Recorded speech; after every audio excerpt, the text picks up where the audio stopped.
got to play Arcs last night from Leader Games, and this is one that I had heard a lot of people say is a divisive game. Some people love it, and it's been on the hotness for maybe a year now. I feel like in the number one spot a lot of the time, and it's just been one of the most popular games of the last year.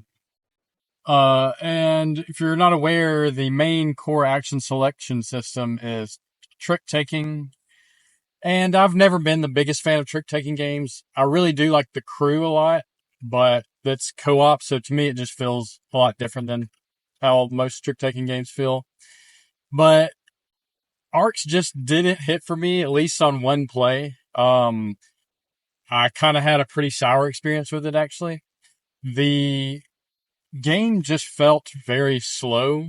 I think we played 2.5 hours and didn't even finish. We kind of decided to call it after a certain number of rounds. Although I think we were getting close, but it might have taken a whole nother round, which would have been at least another half hour, I'd say.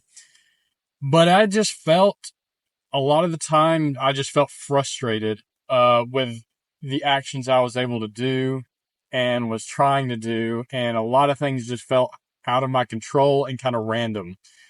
Um, like when you're trying to do an action and you're following whatever the leading suit is. If you don't follow that and also beat it with a number, pretty much you get one action instead of, if you are able to follow and beat the number, you can get multiple actions. So you can often feel like you're wasting when you play a card and you get one action out of it. It feels like a wasted card, and that happens. For me, at least in this game, I think it happened 80% of the time or more. And so even when I was able to pull off getting, playing a card that allowed me to do a lot of actions, it just never felt that satisfying, like I was doing a lot. And then on top of that, so the it's pretty random just based on the hand you're dealt. I mean, you can mitigate a lot of the stuff, and I guess that's why a lot of people enjoy the game, is you can find better ways to play your hand. Like you have to maximize what you're dealt. But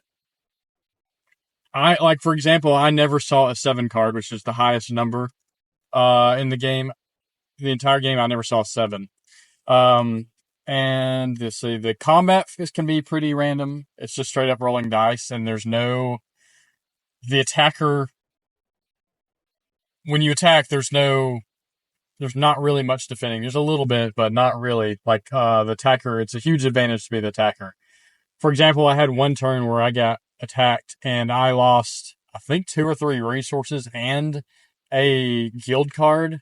And that is a lot. Like, it takes turns to gain, multiple turns to gain those resources in that guild card. Like, a lot of work. And it was just gone in one combat. I was like, what? Uh, and then it's hard to get, like, when you're trying to score points and you need to set the scoring criteria, you have to take the lead of the trick taking to be able to set it. It's just, I don't know. I didn't find many things that enjoyable with it. It just felt like flailing around trying to make something happen with nothing really happening.